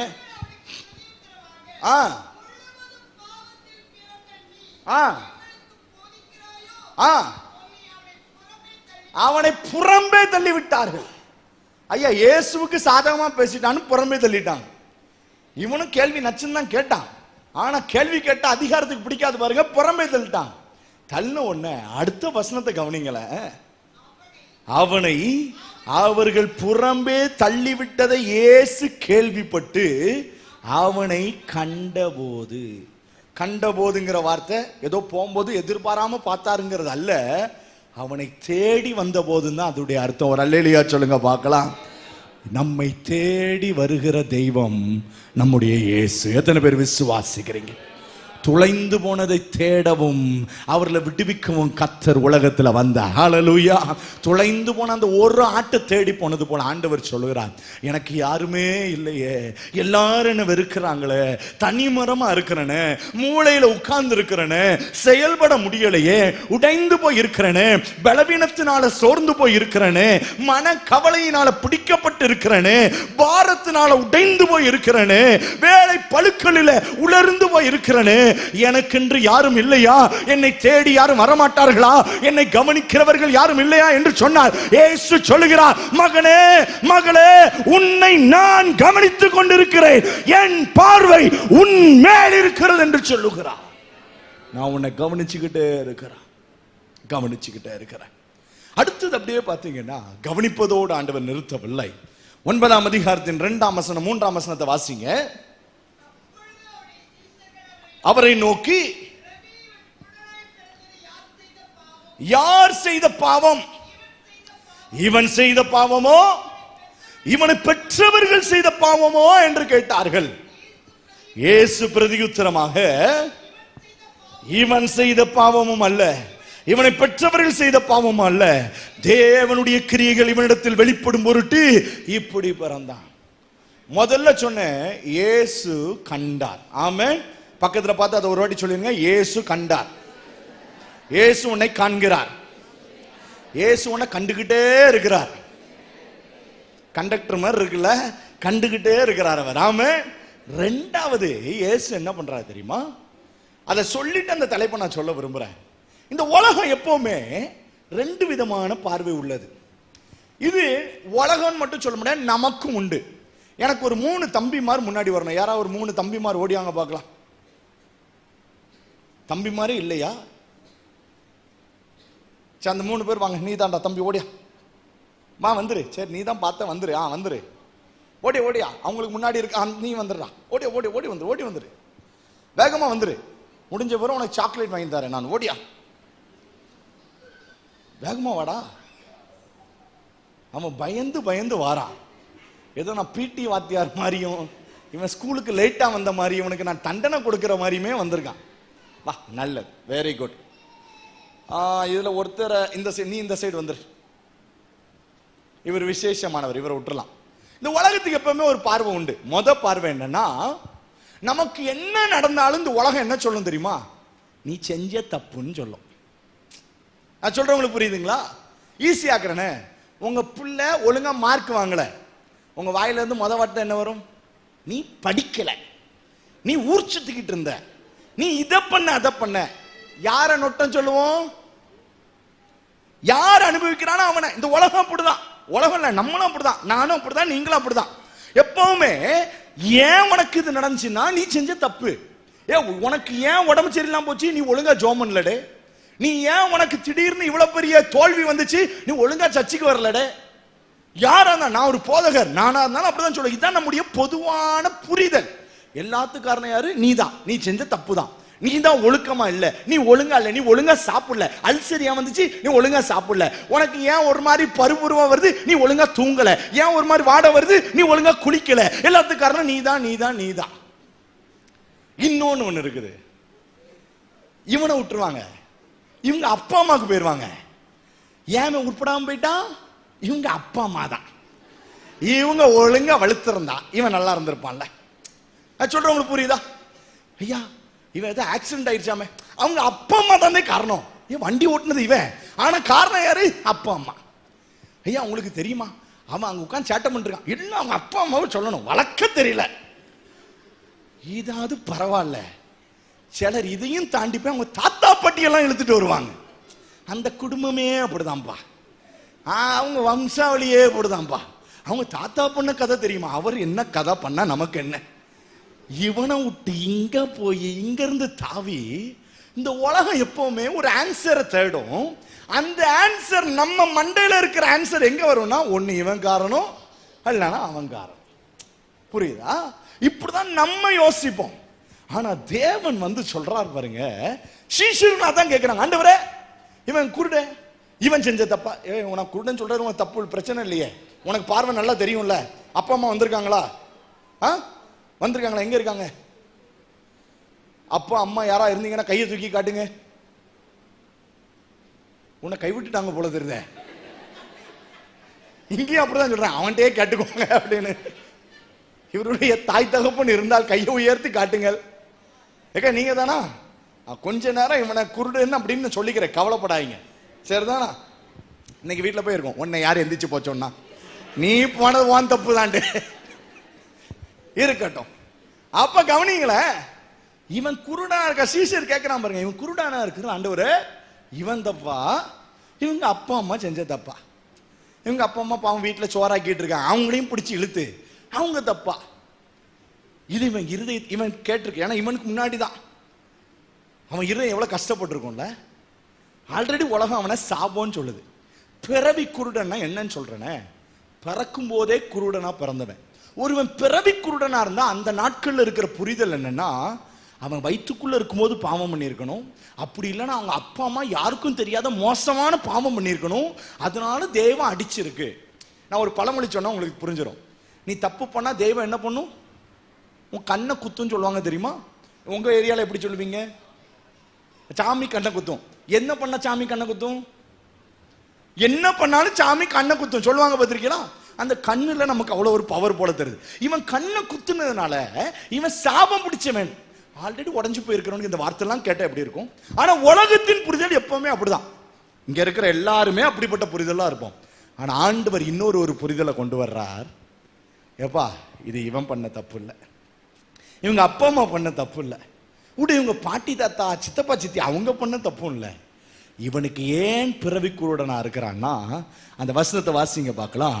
தேவனுடைய கிரியைகள் இவனிடத்தில் வெளிப்படும் பொருட்டு இவன் இப்படி பிறந்தான் என்று ஆண்டவர் சொன்னார். நல்ல கையை உயர்த்தி ஒரு அல்லேலூயா சொல்லுங்க பார்க்கலாம். ஆண்டவர் என்ன சொல்றாருன்னா, என் நாமம் மகிமைப்படும்படி, என் வல்லமை வெளிப்படும்படி, இன்னும் சொல்ல போனா நான் அவனை தொடும்படி இந்த தண்டனை இவனுக்கு கொடுக்கப்பட்டிருக்கிறது, இந்த பாரம் இவனுக்கு கொடுக்கப்படுகிறது, இந்த பிரச்சனை இவனுக்கு கொடுக்கப்பட்டிருக்கிறது. இதற்கும் இவனுக்கும் சம்பந்தமே இல்லை. இவன் தப்பு செஞ்சதுனால இது நடக்கல, இது தேவ நாமத்தின் மகிமைக்காக இவனுக்கு அருளப்பட்டது என்று சொல்லி கர்த்தர் அவனுக்கு ஒரு சுகத்தை கொடுத்தார். கரங்களை உயர்த்தி கம்பீரமா ஒரு அல்லேலூயா சொல்லுங்க பார்க்கலாம். அவன் இயேசு கண்டாருன்னு சொன்னல. இரண்டாவது விசேஷம் என்னன்னா, யாரும் புரிந்து கொள்ளாததை புரிந்து கொள்கிறவர் நம்முடைய இயேசு. ஹல்லேலூயா. இவனுக்கே தெரியாது, இவனே உள்ள புலம்பிட்டு இருப்பான். ஒருவேளை அம்மா வயித்துல இருக்கும்போது பொய் சொல்லியிருப்பேனோ, அம்மா வயிற்ற கீறி விட்டுருப்பேனோ, அதனாலதான் என் கண் இப்படி ஆயிடுச்சோ, ஒருவேளை எங்க அம்மாக்குரிய சாப்பாடை திருடி சாப்பிட்டுருப்பேனோ. ஏன்னா இந்த உலகம் அப்படிதான் சொல்லியிருப்பாங்க. அவங்க அம்மா சொல்லியிருப்பாங்க, இப்படி வந்து பிறந்திருக்கே, வயிற்றுக்குள்ள இருக்கும்போது என்ன சேட்டை பண்ண தெரியுமா, உட்காந்து மிதிச்சு என்ன வழி, அம்மாவுக்கு தூங்கவே முடியல, அதனாலதான் உன் கண்ணை ஆண்டவர் நோண்டிட்டாருன்னு இந்த பிள்ளை நினைச்சிருக்கோம். ஐயோ, நான் இப்படிலாம் பண்ணேன்னு ஆண்டவரே, தெரியாம பண்ணிட்டு ஆண்டவரே, அதுக்கு நீ இவ்வளவு பெரிய தண்டனை ஆண்டவரே, இப்படிலாம் நினைச்சிருக்கணும் அந்த பிள்ளை. ஆனா ஆண்டவர் வந்து புரிந்து கொண்டு சொல்லுகிறார், இது இவன் குற்றம் அல்ல, இது தேவன் இவனுக்கு நியமித்த பாதை. இன்னைக்கு ஆண்டவர் உங்களை பார்த்து சொல்ல போற, சில தப்பு சில பிரச்சனை காரணம் நீங்க தான், அதை ஆண்டவர் மாற்ற மாட்டார். சில பிரச்சனை காரணம் உங்க பக்கத்துல இருக்கிறவங்களா இருக்கலாம், அதையும் ஆண்டவர் மாற்ற மாட்டார். ஆனா சில பிரச்சனை ஏன் வந்துச்சுன்னே தெரியாம அழுதுகிட்டு இருக்கீங்க. ஏன் ஆண்டவரே இந்த பாரம், ஏன் ஆண்டவர் இந்த முள்ளு, ஏன் ஆண்டவர் இந்த பிரச்சனை? ஜெபிக்கிறேன், வேதம் வாசிக்கிறேன், சர்ச்சுக்கு போறேன், உண்மையா இருக்கிறேன், பரிசுத்தமா வாழ்றேன், இதுக்கு மேலே ஏன் இப்படி முட்டுக்கட்டை எனக்கு வருகிறது, ஏன் இப்படி உட்காருகிற சூழ்நிலை? ஆண்டவர் சொல்லுகிறார், இந்த சவால், இந்த போராட்டம், இந்த பலவீனம், இந்த தோல்வி உன்னுடைய பிரச்சனை அல்ல, தேவனுடைய வல்லமை உன்னை தொடும்படி கர்த்தர் உன்னை எத்தனமாக்கின பாத்திரமா இருக்கிறபடியினால் இது கர்த்தர் அனுமதித்தது. விசுவாசிக்கிறவங்க அல்லேலூயா சொல்லுங்க பார்க்கலாம். ஆமென். இரண்டாவது, இயேசு நம்மை புரிந்து கொள்கிறவர். அவர் புரிஞ்சு பேசுவார். ஐயா, இந்த உலகம் பேசினா நம்மள தான் குத்திக்கிட்டே இருக்கும். யோபுக்குன்னு ஒருத்தர் இருந்தான், சன்மார்க்கமா இருந்தான், உத்தமனா இருந்தான், கரெக்டா பிள்ளைங்க தெரியாம தப்பு பண்ணிடக்கூடாது, பண்ணிருப்பாங்கன்னு நினைச்சு பலி செலுத்துறவனா இருந்தான். தப்புன்னு கண்டுபிடிச்சா அவன்கிட்ட எதையும் பண்ண முடியாது. ஆனா எல்லாம் இழந்தவனா இருக்கும் போது, பெஞ்சாதியை தவிர எல்லாம் போயிருச்சு, சொத்து போயிருச்சு, ஆஸ்தி போயிருச்சு, பிள்ளைங்க போயிருச்சு, எல்லாம் போயிருச்சு, சரீர பலன் போயிருச்சு, சுகம் போயிருச்சு, தூக்கம் போயிருச்சு, நாயோட உட்கார்ந்துகிட்டு ஓட்ட வச்சு சொரிஞ்சுக்கிட்டு இருக்கிறான். அவனுக்கு வர்ற கேள்வி, அவன் நண்பர்கள் வந்து விசாரிக்கும் போது சொல்றாங்க, நீ தப்பு பண்ணிருப்ப, நீ அவ்வளவு பெரிய யோக்கியனா இருந்திருக்க மாட்டேன். ஏன்னா நம்ம அறிவு அவ்வளவுதான், நம்ம அறிவு அவ்வளவுதாங்க. ஆனா இதெல்லாம் புரிஞ்சுட்டு யோபுன்னு சொல்றான் பாருங்க, அவருக்கு எதிராக பேசுறது என்னால முடியாது, என் வாயை நான் பொத்திக் கொள்றேன்னு பொத்திட்டு அமைதியா இருந்த போது ஆண்டவர் அவனுக்கு சொல்லுகிறார், சகோதரர் அவனுடைய சிநேகிதருக்கு, என் தாசனாகிய யோபுட்ட நீங்க உங்க காரியத்தை சொல்லுங்க, அவன் ஜெபிக்கும் போது உங்கள் சூழ்நிலைகள் மாறும். ஆமா, இப்ப பாருங்க, சில நேரம் ஆண்டவர் சில கடினங்களை அனுமதிக்கிறார். நான் உணர்த்தப்படுறேன், இங்க சிலருக்கு தேவன் அப்படிப்பட்ட கடினங்களை கொடுத்திருக்கிறார். சில நேரம் நல்லா தின்னுட்டு தேவையில்லாததெல்லாம் வயிற்றுக்குள்ள போட்டுட்டு பிபியை நம்ம வாங்கி வச்சிருப்போம். அது யார் பண்ண தப்பு? ஹலோ, அது யார் பண்ண தப்பு? அது நம்ம தப்பு. அதுக்கு ஆண்டவர் பரிகாரம் இல்லை. சிலர் என் பிள்ளை கலரா பிறக்கணும்னு இருக்கிற எல்லா பொடியையும் வயிற்றுக்குள்ள போட்டு அரைச்சி எடுத்து அந்த பிள்ளை ஒரு மாதிரி வீங்கி போய் பிறந்திருக்கும். அது யார் தப்பு? அது அம்மா பண்ண தப்பு. சில அப்பா குடிச்சிட்டு வந்துட்டு அம்மாவை வயிற்றுலயே மிதிக்க அந்த மண்டை கொஞ்சம் சூம்பி போன மாதிரி இருக்கும். அது யார் பண்ண தப்பு? அது அப்பா பண்ண தப்பு. ஆனா சிலது ஏன் நடந்துச்சுனே தெரியல, எதுக்கு நடந்துச்சுனே தெரியல. ஆண்டவரேன்னு ஏங்கிட்டு இருக்கும்போது ஆண்டவர் சொல்லுகிறார், உன் கண்ணீரை நான் காண்கிறேன், உன் கதறலை நான் கேட்கிறேன். நீ போற சூழ்நிலை என்னன்னு தெரியும். உலகத்துக்கு பதில் தெரியாதனால ஓமல குத்தம் சொல்லிக்கிட்டு இருக்குது. ஆனா எனக்கு தெரியும், உன்னை நான் புரிந்து கொண்டிருக்கிறேன். நாம உம்மை போல புரிந்து கொள்ள யாரும் இல்லையே, உம்மை போல அரவணைக்க, சத்தம் உயரட்டுமே, உம்மை போல புரிந்து கொள்ள தகப்பன்மார், உம்மை போல அரவணைக்க யாரும் இல்லையே, நீர் போதும் என்பா. கரங்களை உயர்த்தி, நீர் போதும் என் வாழ்விலே, தாய் போல தேற்றி தந்தை போல ஆற்றி தோள் மீது சுமந்திடும் என் ஏசையா, தாய் போல. தம்பிமார் பாடுங்க, நல்ல வாயை திறந்து பாடு.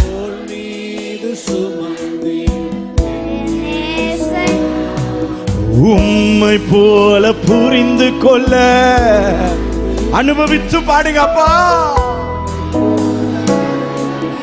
யாரும் இல்லையே, உம்மை போல புரிந்து கொள்ள யாரும் இல்லையே, உம்மை போல அரவணைக்க யாரும் இல்லையே, நீர் போதும் என் வாழ்விலே, ஏசையா நீர் போதும் என் வாழ்விலே, ஏசையா நீர் போதும் என் வாழ்விலே, ஏசையா நீர் போதும் என் வாழ்விலே.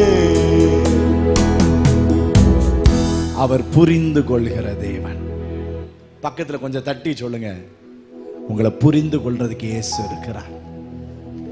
உங்க கண்ணீரை உணர்றதுக்கு இயேசு இருக்கிறார். உங்கள் காரியங்களை பார்த்துக் கொள்வதற்கு இயேசு இருக்கிறார். தேங்க்யூ. போய் உட்கார்ந்துக்கோங்க. தேங்க்யூ. சமயம் இருந்தா இதை நான் விவரிக்க விரும்புறேன். லாசருன்னு ஒருத்தர் இருக்கிறான். அந்த லாசருடைய குடும்பம் இயேசுவுக்கு ரொம்ப அன்பா இருந்த குடும்பம். அதோடைய விசேஷம் என்ன தெரியுமா? வழக்கமா எல்லாரும் இயேசுட்டு அன்பா இருப்பாங்க. ஆனா லாசரு குடும்பத்தினுடைய விசேஷம், இயேசு அவங்க கிட்ட அன்பா இருந்தார். நான் சொல்றேன், உங்களுக்கு புரியுதா? இயேசு அவங்ககிட்ட ரொம்ப அன்பா இருந்தார். இப்போ இயேசுட்ட ஒரு தகவல் வருகிறது, லாசரு வியாதியா இருக்கிறான் அப்படின்னு. இயேசுவும் லாசரை ரொம்ப நேசிக்கிறான். உங்களுக்கு நேசிக்கிற ஒருத்தர் வியாதியா இருக்காங்கன்னு சொன்னா நீங்க என்னங்க பண்ணுவீங்க? இந்த பச்சை கலர் சுடிதார் அக்காட்ட கேட்கலாம், நீங்க என்னக்கா பண்ணுவீங்க? உங்க ஃப்ரெண்டு, க்ளோஸ் ஃப்ரெண்டு ரொம்ப சீரியஸா இழுத்துக்கிட்டு இருக்கிறாங்க, ஐசியூல இருக்குன்னா என்ன பண்ணுவீங்க? பாட்டு பாடுவீங்களா? அப்பாடா, டார்ச்சர் முடிஞ்சது ஆண்டவரே, எல்லாம் உம்மால ஆனதாண்டப்பா, எவ்வளவா என்ன புரிஞ்சு கொண்டு உடனே அற்புதம் செஞ்சிருக்கிறீங்க. என்ன பண்ணுவீங்க? பார்க்க போவீங்கல்ல, பார்க்க போவீங்க. ஒருவேளை நீங்க டாக்டர், எப்படிங்க? நீங்க டாக்டர், நீங்க வந்தா ஏதாவது போட்டு ஊசிய போட்டுக்கிட்டு ஏதோ ஒன்று பண்ணிடுவீங்கன்னு வைங்களேன். அப்படிப்பட்டவங்ககிட்ட வருது. அப்படின்னா நீங்க என்ன பண்ணுவீங்க? உடனே என்ன மீட்டிங் இருந்தாலும் கேன்சல் பண்ணிட்டு அதெல்லாம் அப்புறம் பார்த்துக்கலாம் அப்படின்னு உடனே ஓட மாட்டீங்க. இயேசு என்ன பண்ணார் தெரியுமா? 2 நாள் அங்கே தங்கிட்டாராம். பொறுத்து போவோம்பா, நிதானமா போவோம். அந்த வசனத்தை வாசிங்களேன். ஆமென். யோவான் 11ஆம் அதிகாரம் 3ஆம் வசனத்துல இருந்து வாசிங்க. அப்பொழுது அவருடைய சகோதரிகள்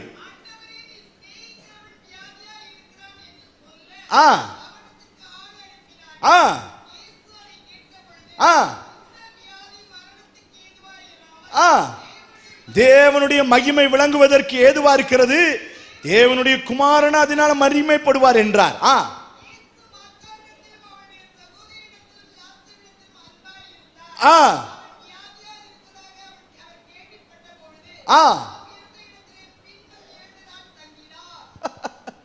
அந்த வசனம் எனக்கு ரொம்ப ஆச்சரியமா இருக்குது. வியாதிப்பட்டார்னு கேள்விப்பட்டாராம். கேள்விப்பட்ட நல்ல வார்த்தை தான் இயேசு சொல்றார். இது தேவனுடைய நாமம் மகிமைப்படுவதற்காக நல்ல வார்த்தை தான். அதுக்கப்புறம் யோவான் எழுதுறாரு பாருங்க, இயேசு அவங்க கிட்ட என்னவா இருந்தார்? அன்பா இருந்தார். அன்பா இருந்தார்னு சொல்லிட்டு அடுத்த ஒரு தகவல் வருது. சொல்லி அனுப்பின பிறகு என்ன, எத்தனை நாள் வெயிட் பண்ணாருங்க? பின்னும் 2 நாள். 2 நாள் கழிச்சு இயேசு போகும்போது லாசரு மரித்து எத்தனை நாள் ஆயிடுச்சு? இயேசுவை பார்த்து மரியாள் கேட்கிறா, நீர் சீக்கிரம் வந்திருக்கலாம்ல, நீர் இங்க இருந்தா இது நடந்திருக்காதுல்ல. சில நாள் நம்மளும் கேட்போம், ஆண்டவரே நான் உம்முடைய புள்ளல, ஏன் இது எனக்கு நடந்துச்சு? நான் உம்முடைய புள்ள தானே, எனக்கு ஏன் அந்த கண்ணீர், எனக்கு ஏன் இந்த வருத்தம், எனக்கு ஏன் இந்த சுக்கு கயிறு, எனக்கு ஏன் இந்த மேடை ஏற்றப்படுது, எனக்கு ஏன் இந்த தூக்கு கயிறு தொங்கப்படுது, எனக்கு ஏன் இந்த டார்ச்சரு, எனக்கு ஏன் இந்த போராட்டம்? சில நேரம் ஆண்டவர் உங்கள்கிட்ட ரொம்ப அன்பா இருந்துட்டாருன்னு வைங்களேன், உங்களை நம்பி டார்ச்சர் பண்ணுவார். நான் சொல்றேன், புரிஞ்சவங்க ஒரு அல்லேலூயா சொல்லுங்க பார்க்கலாம். இந்த டார்ச்சர் அன்பின் டார்ச்சர். நான் சொல்றேன், உங்களுக்கு புரியுதா? எனக்கு ஒரு நண்பன் இருக்கிறான். இந்த உலகத்தில் நான் யாரை ரொம்ப ஓட்டுவேன்னா என் நண்பனை தான் ஓட்டுவேன். அவன் என்கிட்ட இருக்கும்போது வேற யாரையும் ஓட்ட விட மாட்டேன். அவனை அடிப்பதா இருந்தாலும் யார் தான் அடிப்பா? நான் தான் அடிப்பேன். அவனை கடிக்கிறதா இருந்தா, இப்போ இல்லை, சின்ன வயசுல சொல்றேன், கடிக்கிறதா இருந்தாலும் யார் தான்? நான் தான். வேற யாரும் கடிக்கூடாது, நான் தான். ஆனா இயேசு அப்படி டார்ச்சர் பண்ணல. இயேசு எதை செய்தாலும் நோக்கம் உண்டு. புரியுதவங்க ஒரு ஆமென் சொல்லுங்க பார்க்கலாம். இயேசு இங்க அழகா ஒரு கட்டமைப்பை வைக்கிறார். லாசருவுக்கு, மார்த்தாளுக்கு, மரியாளுக்கு அற்புதம் நடக்கணும், அது மட்டும் தான் கவனம். ஆனா இயேசுவுக்கு அதை விட ஒரு பெரிய கவனம் இருக்கிறது. தேவ நாமம் மகிமைப்பட வேண்டும். நான் சொல்றது உங்களுக்கு புரியுதுங்களா? தேவ நாமம் மகிமைப்பட வேண்டும். லாசர் மரிச்சு ஒரே நாள்ல ஆண்டவர் அவனை உயிரோட எழுப்பிட்டாருன்னா சுத்தி இருக்கிற ஜனங்கள் என்ன சொல்லுவாங்க தெரியுமா? ஆவி அங்கேயே சுத்திட்டு இருந்திருக்கும், இவர் ஆவியை ஓட்டி உள்ள அனுப்பிட்டாருமாங்க. 2 நாள்ல அனுப்பினாலும் ஆவி அப்படியே வெளியே வரும்போது கழுத்தை பிடிச்சி உள்ள தள்ளிட்டாருமாங்க. 3 நாள்ல இருந்துச்சுன்னா போன ஆவியை காலை பிடிச்சி இழுத்து உள்ள வச்சுட்டாருமாங்க. ஏன்னா யூத குலத்துல 3 நாள் வரைக்கும் அவங்களுடைய புரிதல் என்னன்னா ஆவி பாடியை சுத்திக்கிட்டே இருக்குமா. 4 நாள் ஆயிடுச்சுன்னா ஆவி போய் தங்கிருமா. நான் சொல்றேன், உங்களுக்கு புரியுதுங்களா? 4ஆம் நாள்ல ஆவி போய் தங்கிரும். ஏசு இப்ப எத்தனை நாள்ல வராரு? 4ஆம் நாள வரப்ப ஆவி போய் தங்கின நாள்ல வராரு. வந்து இப்போ சொல்றாரு, லாசருவே வெளியே வா என்று சொல்லுகிறார். நீங்க நினைக்கிறீங்க ஆண்டவர் என்ன கைவிட்டுட்டாருன்னு, நீங்க நினைக்கிறீங்க ஆண்டவர் என்ன உட்கார வச்சுட்டாருன்னு, நீங்க என்ன நினைக்கிறீங்கன்னா அழுகி போக வச்சுட்டாருன்னு நினைக்கிறீங்க. ஆனா ஆண்டவர் அதுல வேற ஒரு திட்டம் வச்சிருக்கிறார். உங்கள் கண்ணீரை கண்டவர், கண்ணீரை துருத்தியில வச்சவர் உங்களை அழைக்க போகிறார். அழைக்கும் போது அழுகி இருந்த நிலையா இருக்கலாம், உடைந்து போன நிலையா இருக்கலாம், ஒழுங்கி போன நிலையா இருக்கலாம், உருவழிந்து போன நிலையா இருக்கலாம், மறுபடியும் புதுப்பிக்கும்படி இன்றைக்கு இயேசு உங்களை புரிந்து கொண்டு உங்களை தேடி வந்திருக்கிறார். கையை தட்டி தேவனை மகிமைப்படுத்துங்க. நல்ல கரங்களை தட்டி ஹல்லேலூயா, ஹல்லேலூயா. செத்து போனா பரவாயில்லையா, உயிரோட எழுப்புவா. அதுக்கு ஒரு ஜீவ சாட்சியே நாதான். அழுகி போயிருந்த என்னை 4 மணி நேரம் கழிச்சு ஆண்டவர் உயிரோடு எழுப்ப முடியும்னா, 10 நிமிஷம் கழிச்சு வந்திருந்தேன்னு வைங்களேன், டாக்டர் என்ன சொல்லியிருப்பாங்கன்னா நாங்க சிபிஆர் கொடுத்து உயிர் கொடுத்துட்டோம் வாங்க. 15 நிமிஷம் கழிச்சு நான் எங்க திறமம் வாங்க, 4 மணி நேரம் அடக்கம் பண்ண சொல்லிட்டோம்னு சொல்லிட்டாங்க. அதுக்கப்புறம் தான் ஆண்டவர் ஜீவனை கொடுத்தாராம. சில நேரம் ஆண்டவர் கொஞ்சம் வெயிட் பண்றதுக்கு தெரியுமா, இந்த உலகத்தின் நம்பிக்கையெல்லாம் கொஞ்சம் தள்ளி வச்சுட்டு, மருந்து மாத்திர நம்பிக்கையெல்லாம் கொஞ்சம் தள்ளி வச்சுட்டு, நான் இந்த சாப்பாடை சாப்பிட்டு சரி பண்ணிடுறேன் இதெல்லாம் கொஞ்சம் தள்ளி வச்சுட்டு, நின்னால முடியும், அவங்களால முடியும், இவங்க செஞ்சிருவாங்க, அவங்க செஞ்சிருவாங்க, இதெல்லாம் தள்ளி வச்சுட்டு அவரை நோக்கி பார்த்தீங்கன்னா அவர் ஏற்ற வேளையில் அற்புதம் செய்வார். ஆமென், ஆமென். நான் இந்த வார்த்தை இப்படி சொல்றேன், யார் மேல அழைப்பு இருக்கிறதோ, யார் மேல் தரிசனம் இருக்கிறதோ, யார் மேல் தேவ திட்டம் இருக்கிறதோ அவர்களை சத்துரு உட்கார வைக்க பார்ப்பான். ஏற்ற வேளையில் தேவன் அவர்களை உயர்த்துவார். நல்ல உற்சாகமோ அல்லேலூயா சொல்லுங்க பார்க்கலாம். கம்பீரமோ அல்லேலூயா சொல்லுங்க பார்க்கலாம். நேற்றும் சொன்ன இன்னைக்கு ஞாபகப்படுத்துகிறேன். யோசேப்புடைய வாழ்விலே ஆமென், அவன் எகிப்துக்கு போக வேண்டியது தேவனுடைய திட்டம். ஆனா அவன் தகப்பனுடைய செல்ல பிள்ளை. தகப்பன் ஒருபோது அவனை எகிப்துக்கு அனுப்ப மாட்டான். அவனை எகிப்துக்கு கொண்டு போகணும்னா அங்க ஒரு பிரச்சனை வரணும்னு ஆண்டவருக்கு தெரியும். அந்த பிரச்சனை ஆண்டவர் ஏற்படுத்தல, ஆனா அந்த பிரச்சனை ஆண்டவர் அனுமதித்தார். அந்த பிரச்சனை நடந்த போது கொல்லப்பட்டிருக்கணும், ஆனா ஆண்டவர் ஒருத்தன் இருதயத்துல உணர்வை கொடுத்து குழியில தூக்கி போடுவோன்னு சொன்னார். ஆமே, நீங்க குழிய கண்டு உடைஞ்சு போய் இருக்கிறீங்க. ஐயா குழி குழின்னு அந்த குழிக்குள்ள மட்டும் நீங்க உழலன்னு வைங்களே, ஜீவனே இல்லாம போயிருப்பீங்க. பக்கத்துல பார்த்து சொல்லுங்க பார்க்கலாம். குழியில உழலன்னா குழியில போட்டு மூடி இருப்பாங்க உன்னை. உண்மைதானே? நம்ம நினைக்கிறோம் ஐயோ குழியில போட்டான், குழியில போடலன்னா கொன்னு இருப்பானு. ஐயா 10 பேரும் வரிஞ்சு கட்டி நிக்கிறான். நான் குத்துவேன், நீ குத்துவேன், எனக்கு தொண்டை எலும்பு, உனக்கு விழா எலும்பு, உனக்கு கால் எலும்பு, சிக்கன் லெக் பீஸ் மாதிரி உட்காந்து சண்டை போட்டுட்டு இருக்கான். ஆனா ஒருத்தனுக்குள்ள உணர்வு கொடுத்தே, அவன் நம்ம ரத்தத்துல ரத்தம். ஐயா அவனை நம்ம கொல்லலாமா? உட்காந்து குழியில தூக்கி போடுவோமே. குழியில தூக்கி போட்டு குழியில இருந்து ஆண்டவர் எவ்வளவு அழகா பிளான போட்டு எகிப்துக்கு கொண்டு போய், எகிப்துல பார்வோன் வீட்டுல வைக்கிறதெல்லாம் ஆண்டவர் திட்டம், போத்திபார் வீட்டுல வைக்கிறதெல்லாம் ஆண்டவர் திட்டம். எங்க? ராஜா வீட்டுக்கு அவன் போகணும். ராஜா வீட்டுக்கு போனா அவன் சிறைச்சாலைக்கு போகணும். ஒருத்தி கேவலமா ஒரு பலிய போடுறா, இருந்தாலும் அவன் சகிச்சுக்கிறான். அதனாலதான் அவன் சொல்லுகிறான், ஜீவரட்சணியம் பண்ணும்படி தேவன் என்னை முன்னே அனுப்பினார். ஆமே, 50 அதிகாரத்துக்கு வாங்க. ஆதியாகமம் 50 அதிகாரம். ஆமே, அந்த அதிகாரத்தை நீங்க வாசித்து பாத்தீங்கன்னா 20ஆம் வசனத்தை ஒருத்தர் வாசிங்க வேகமா. நீங்கள் எனக்கு தீமை செய்ய நினைத்தீர்கள், தேவனோ இப்பொழுது நடந்து வருகிறபடியே வெகு ஜனங்கள் உயிரோடு காக்கும்படிக்கு அதை எப்படி முடிய பண்ணினார்? எப்படி முடிய பண்ணினார்? எப்படி முடிய பண்ணினார்? நன்மையாக முடிய பண்ணினார். விசுவாசிக்கிறவங்க கையை உயர்த்தி கம்பீரமா ஒரு அல்லேலூயா சொல்லுங்க பார்க்கலாம். வாக்குத்தத்தமா அந்த வார்த்தையை சொல்றேன். சிலர் முடங்கி போய் இருக்கிறீங்க, குழியின் அனுபவத்தில் இருக்கிறீங்க, உடைந்து போய் வெகு தாளமாக உங்க மேல நிப சொற்களும் பலி சொற்களும் போடப்பட்டிருக்கிறது. இயேசு உங்களை பார்த்து சொல்லுகிறார், இதன் காரியம் உன் மூலமாய் ஒரு பெரிய ஆசீர்வாதத்தை நான் கட்டளை போகிறேன். நீ அதை பார்க்க போகிறாய், அதை நன்மையாக முடிய பண்ண போகிறேன். ஆமே, நன்மையா முடிய பண்ற. அந்த தோல்வி நன்மையா மாறும், அந்த போராட்டம் நன்மையா மாறும். ஆண்டவரே, ஏன் இந்த கணவன் உட்கார்ந்து அழுதுகிட்டு இருக்கீங்க பாருங்க, நன்மையா ஆண்டவர் மாத்தி கொடுப்பார். ஆண்டவரே, இப்படிப்பட்ட உபத்திரவத்தின் பாதை, வளர்ச்சி இல்ல, தேங்கி போய் இருக்கிறேன், உட்கார்ந்துகிட்டு இருக்கிறேன், முழிச்சுக்கிட்டு இருக்கிறேன், பிதுங்கி போய் இருக்கிறேன், என்ன பண்ணன்னு கேட்டா இயேசு சொல்லுகிறா, உன்னை நான் புரிந்து இருக்கிறேன், இப்ப நீ என்ன புரிஞ்சுக்கோ, எல்லாவற்றையும் நன்மையாய் முடிய பண்ணுவேன், எல்லாவற்றையும். ஆமா, நான் 12th படிக்கும் போது எனக்கு இருந்த பெரிய கனவு டாக்டர் ஆகணுங்கிற ஒரு பெரிய கனவு. சின்ன வயசுலயே ஆபரேஷன் நானே பண்ணிடுவேன். இதை போய் வெளியே சொல்லிட்டு இருக்காதீங்க. ஏதாவது கட் பண்ணா நானே கட் பண்ணி, நானே சும்மா துணி தைக்கிற நூலை வச்சு நானே ஆபரேஷன் பண்ணி தையெல்லாம் போட்டு முடிச்சிடுவேன். இங்க யாராவது டாக்டர் இருக்கீங்களா? தோத்துறோம். அப்ப பாருங்க, அவ்வளவு ஆர்வம் எனக்கு. மற்றவங்களுக்குலாம், என் கூட படிக்கிறவனுக்குலாம் ரத்தத்தை பார்த்தா வாந்தி வரும். எனக்கு ரத்தத்தை பார்த்தா அந்த ரத்தத்தை என்ன பண்ணலாம், அந்த கண்ணை என்ன பண்ணலாம், நாயெல்லாம் அடிபட்டு கண்ணு இப்படி விழுந்து கிடக்கும், மற்றவங்களாம் பார்த்து தெரிச்சு ஓடுவான். நான் இதுக்கு ஆப்ரேட் பண்ணலாமா, என்ன பண்ணலாம் அப்படின்னே பார்த்துட்டு இருப்பேன். நம்ம கொஞ்சம் வித்தியாசமா ஆண்டவர் வச்சிருந்தேன். 12th பெரிய கனவோட எக்ஸாம் எழுதிட்டேன். 10th school second, 500க்கு 460 mark. 12th பெரிய எதிர்பார்ப்பு, கிளாஸ் ஃபர்ஸ்ட் வருவேன் அல்லது ஸ்டேட் லெவல்ல மார்க் வரும் அப்படின்னு ரொம்ப எதிர்பார்ப்பு. 1200க்கு 1172 வாங்குவேன் எல்லாரும் எதிர்பார்த்துட்டு இருக்காங்க. இன்னைக்கு 1172 ரொம்ப சாதா மார்க்கா இருக்கு. ஆனா நான் படிக்கும்போது அதுதான் ஸ்டேட் ஃபர்ஸ்டே.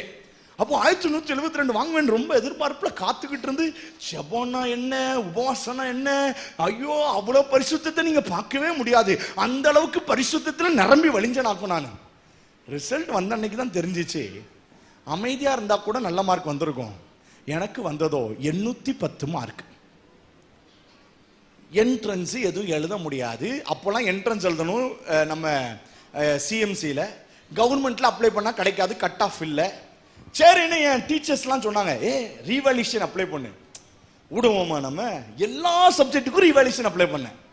எல்லாத்துக்கும் பேப்பரை வாங்கி எங்க டீச்சர்கிட்ட போய் காட்டி, நல்லா தான் எழுதியிருக்க, ஏன் இவ்வளவு மார்க் கம்மி பண்ணிட்டாங்க, நீ திரும்ப அப்ளை பண்ணுன்னு சொல்ல ரீவேல்யூஷனுக்கு அப்ளை பண்ணி அடுத்த நாள் இருக்கிற முதலமைச்சர் அவங்க வந்து, டேவிட் எங்களை மன்னித்து விடு, தெரியாமல் உன் மார்க்கை நாங்கள் கம்மி பண்ணிட்டோம், உனக்கு விரோதமாக சதி பண்ணிட்டோம், என்கிட்ட மன்னிப்பு கேட்க, நான் உங்களை பெருந்தன்மையான ஏசப்பா பிள்ளை உங்களை மன்னிச்சு விடுறேன்னு விட, இப்படியெல்லாம் கனவு கண்டுட்டு நியூஸ் பேப்பரில் என்கிட்ட கேட்பாங்க, செய்தித்தாள்களில் இந்த சாதனை காரணம் யாருன்னு கேட்க, எனக்கு தேவாதி தேவன் தான் காரணம், அடுத்து என் அப்பா அம்மா தான் காரணம், இப்படியெல்லாம் டைலாக்லாம் ரெடி பண்ணி கரெக்டாக ரெடி பண்ணி காலையில் போய் ரிசல்ட்டை பார்த்தா அமைதியாக இருந்திருக்கலாம்.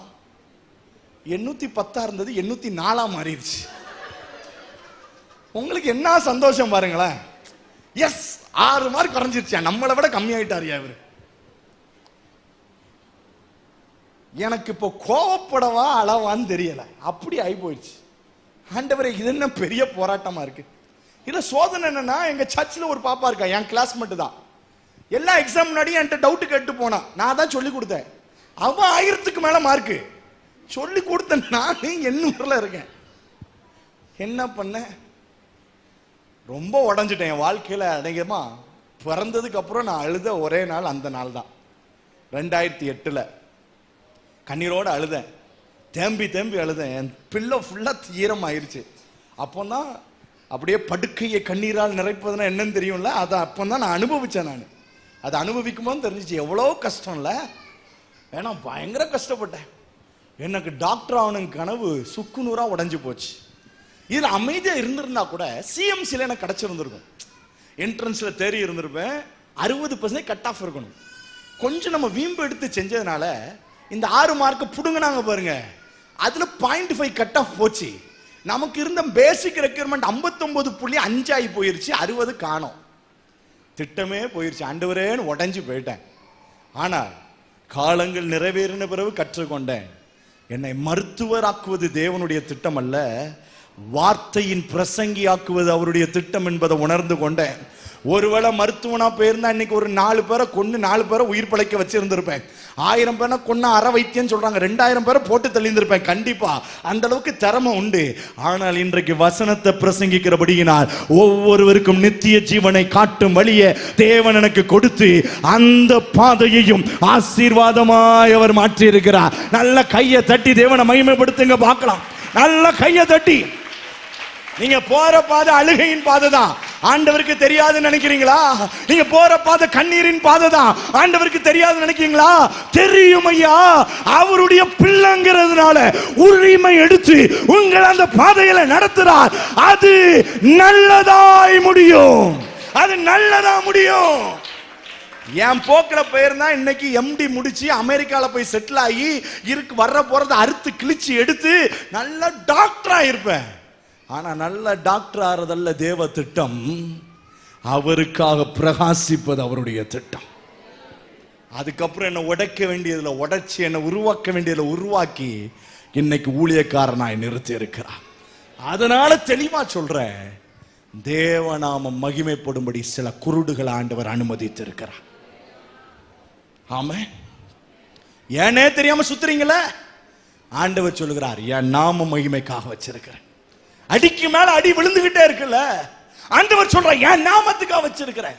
ஒரு வசனத்தை சொல்றேன்னா இப்போ உங்களுக்கு புரியும் பாருங்க. ரோமர் 8:28 வாசித்தீங்கன்னா எல்லாரும் சேர்ந்து அந்த வசனத்தை வாசிக்க போறோம். எல்லாரும் சேர்ந்து வாசிக்கலாம். ரோமர் 8:28 எல்லாரும் சேர்ந்து வாசிக்கலாம். ஐயாமார் எல்லாரும், தம்பிமார் எல்லாரும், வசனத்தை பைபிள் இருக்கிறவங்க எல்லாரும் பைபிளை திறந்துக்கோங்க. ரோமர் 8:28 வாசிங்க.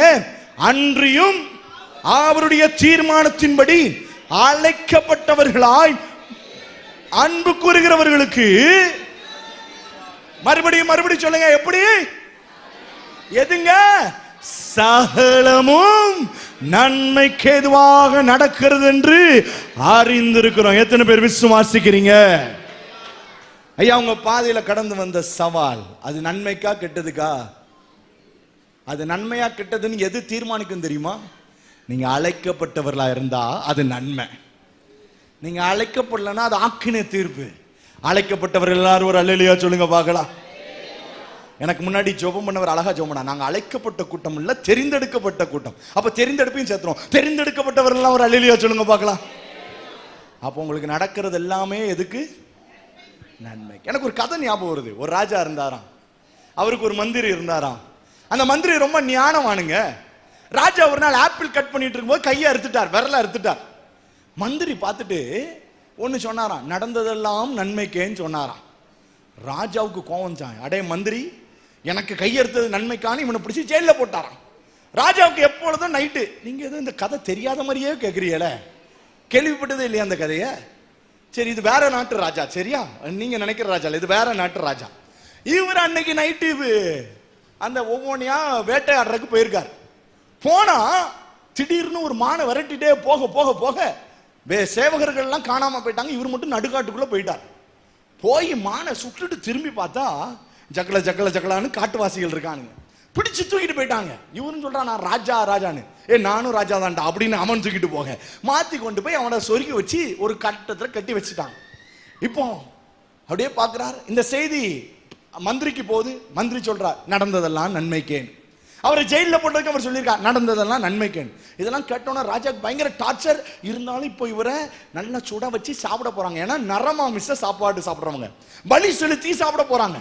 சாப்பிட்றதுக்கு முன்னாடி அவங்க மந்திரவாதி சொல்றார், அவர் எல்லாம் கரெக்டா இருக்கான்னு பாருங்க. அப்போ ஒருத்தர் சொல்றான், அவர் ராஜாவா, எல்லாம் சரியா தான் இருக்கும். திடீர்னு செக் பண்ணா விரல் மட்டும் கட்டா இருக்கு. உடனே சொல்ற, ஐயோ அவிஸ்து அவிஸ்து, அவ்வளவுதான், இது முடியாது, இதுக்கப்புறம் இவரை பலி செலுத்த முடியாது, தெய்வ குத்தம் ஆயிரும் சொல்ல ராஜா அப்போ உணர்ந்தாராம், நடந்ததெல்லாம். சத்தமா சொல்லுங்களேன். இது ஒரு சாதா கதையா இருந்தாலும் எவ்வளவு உண்மை பாருங்க. ஆண்டவர் சில நேரம் உங்களை தட்டி இருப்பார் பாருங்க, அது நல்லதுக்கு. ஆமா, ஆண்டவர் சில நேரம் உங்களை அல்றதுக்கு விட்டுருப்பார் பாருங்க, அது ரொம்ப நல்லதுக்குங்க. சில நேரம் விடலன்னு வைங்களேன், தலகால் புரியாம போய் எங்கேயா போய் முட்டி எடுத்து அடையாளமே தெரியாம உருவழிஞ்சு போயிருப்பீங்க. ஆண்டவர் ஏற்ற நேரத்தில் சிலதை அனுமதிச்சு உங்களை பொறுமையா வச்சிருக்கிறார். ஆனா ஆண்டவர் இன்னைக்கு சொல்றார், அதை நன்மையாக முடிய பண்ண போகிறேன், அதை மாறுதலாய் முடிய பண்ண போகிறேன். என் மகிமைக்கு எத்தனமாக்கப்பட்ட பாத்திரமான உன்னை நான் பயன்படுத்தப்பட போகிறேன் என்று சொல்லுகிறார். கரங்களை உயர்த்தி ஒரு அல்லேலூயா சொல்லுங்க பார்க்கலாம். உற்சாகமா ஒரு அல்லேலூயா சொல்லுங்க பார்க்கலாம். சமயம் முடிஞ்சிட்டு நேரம் என் பிரசங்கத்தை முடிக்க போறேன். முதல் குறிப்பு என்ன சொன்ன? இயேசு கண்டார். இரண்டாவது என்ன சொன்ன? இயேசு புரிந்து கொண்டார். மூன்றாவது, இயேசு வெளிச்சம் கொடுத்தார். அந்த அதிகாரத்துக்கு நீங்க வந்தீங்கன்னா 9ஆம் அதிகாரத்துல 5ஆம் வசனத்துல ஆண்டவர் சொல்றான், நான் உலகத்துக்கு வெளிச்சமா இருக்கிறேன், ஒளியா இருக்கிறேன்னு சொல்லிட்டு 6ஆம் வசனத்தை வாசித்து பாருங்க. சொல்லி என்ன பண்ணாருங்க? துப்பி உமிழ் நீரினால் சேற்றுண்டாக்கி அந்த சேற்ற குருனுடைய கண்கள்ல பூசி, நீ போய் சீலோவாம் குளத்திலே கழுவு என்றார். அனுப்பப்பட்டவன் என்ற அர்த்தமா? அவன் போய் கழுவி பார்வை அடைந்தவனாய் திரும்பி வந்தான். ஒரு அல்லேலூயா சொல்லுங்க பார்க்கலாம். இயேசு என்ன பண்ணார்னா, தரையில துப்பி அந்த மண்ணை சேற்றாக்கி அந்த சேத்து எடுத்து கண்ணில் பூசி இவனை போய் சீலோவாம் குளத்துல கழுவுன்னு சொல்ல, இப்போ இவன் எழுந்து போகிறான். அங்க எழுந்துங்கிற வார்த்தை இல்ல, இதுவரைக்கும் உட்கார்ந்து இருந்தவன் இப்போ எழும்ப பண்ணுகிறார் கர்த்தர். ஹல்லேலூயா. எழும்ப பண்ணி அங்க ஒரு முக்கியமான விஷயத்தை பண்றாரு பாருங்க. இதுவரைக்கும் இருள் அடைந்திருந்த கண் இப்பொழுது வெளிச்சம் அடைகிறது. ஆண்டவர் இந்த வார்த்தையை சொல்ல விரும்புகிறார். இதுவரைக்கும் இருள் அடைந்திருந்த உன் வாழ்க்கை, இதுவரைக்கும் இருள் அடைந்திருந்த உன் மாம்சம், இதுவரைக்கும் இருள் அடைந்திருந்த உன் குடும்ப ஜீவியம், இதுவரைக்கும் இருள் அடைந்திருந்த உன்னுடைய வாழ்க்கையின் காரியங்கள், உங்க தொழிலின் காரியங்கள் ஐயா இருண்டு போயிட்டே இருக்குது ஐயா, தோற்று போய் கொண்டே இருக்கிறது ஐயா, பிரகாசமே இல்லை, அதில் முன்னேற்றமே இல்லை. ஆண்டவர் சொல்லுகிறார், நான் உருவாக்குகிற கர்த்தர், ஒண்ணுமில்லாமையில் இருந்து உருவாக்குகிறவன். ஆண்டவர் பண்றத பாருங்களேன். துப்பி அந்த சேற்று உண்டாக்கி அவன் கண்ணில் வைக்கும் போது அவர் ஒன்றை காட்டி கொடுக்கிறார்.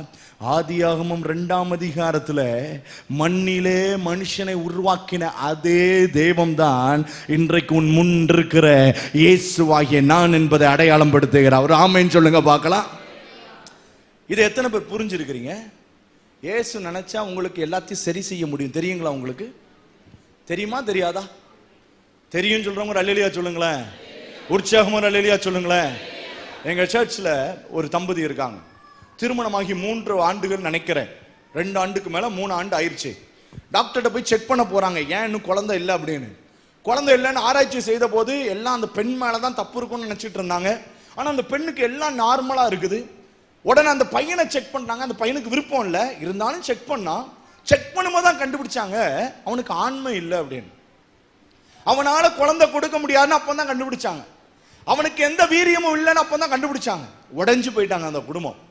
அப்போ அந்த டாக்டரே அறிவுரை சொல்றாங்க, நீங்க இந்த திருமணத்தை இல்லைன்னு கேன்சல் பண்ணிருங்க, இவரால் ஒரு பிரயோஜனம் இல்லைன்னு. அந்த பெண் விடாப்புடியா இருக்கிறா, இல்ல எங்களுக்கு குழந்தை இல்லைன்னா கூட பரவாயில்ல, நான் அவருக்கு குழந்தையா இருந்துக்கிறேன், அவர் எனக்கு குழந்தையா இருக்கட்டும் அப்படின்னு ஒரு விடாப்புடியா அவங்க உட்கார்ந்துட்டாங்க. ஆனா அவங்க இயேசுவை விசுவாசிச்சாங்க. நாங்களும் சொல்லி ஜெபம் பண்ணோம், கர்த்தரை விசுவாசிங்க, நம்முடைய தேவன் எப்படிப்பட்டவர்னா உருவாக்குகிற தேவன். நான் சொல்றேன், உங்களுக்கு புரியுதுங்களா? உருவாக்குகிற தேவன். நமக்கு கொஞ்சம் சாம்பாருக்கு என்னெல்லாம் வேணுமோ அதெல்லாம் கையில கொடுத்தா நம்ம சாம்பாரை ரெடி பண்ணிடலாம். ஆனா ஆண்டவர் ரெடி பண்றது எப்படின்னா தண்ணியை வச்சே ரசத்தை ரெடி பண்ணுகிறவர். நான் சொல்ற புரியுதுங்களா? இல்லாத வித அவர் உருவாக்குகிற கர்த்தர், அவர் வித்தியாசமானவர். விசுவாசிங்கன்னு சொன்னோம், நம்ப மாட்டீங்க. ஒரு வருஷம் கழிச்சு அவங்க கையில ஒரு ஆண் பிள்ளைய பெற்றெடுக்க கர்த்தர் கிருபை தந்தார். கரங்களை உயர்த்தி ஒரு அல்லேலூயா சொல்லுங்க பார்க்கலாம். மெடிக்கல் படி இது சாத்தியமே இல்லை.